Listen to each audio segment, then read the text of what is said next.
Welcome to the Raydar dashboard. We click on the Connect Wallet button. We select Binance TR from the list and give our account a name, for example, My Binance Account. Then we proceed with the steps one by one. We go to the API management page from the link provided and name the API we are creating. After completing the two-factor authentication, we copy the API key and paste it into Raydar.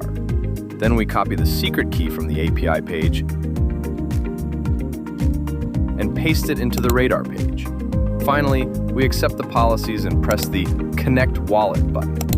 And just like that, we have successfully connected our Binance TR account to Raydar.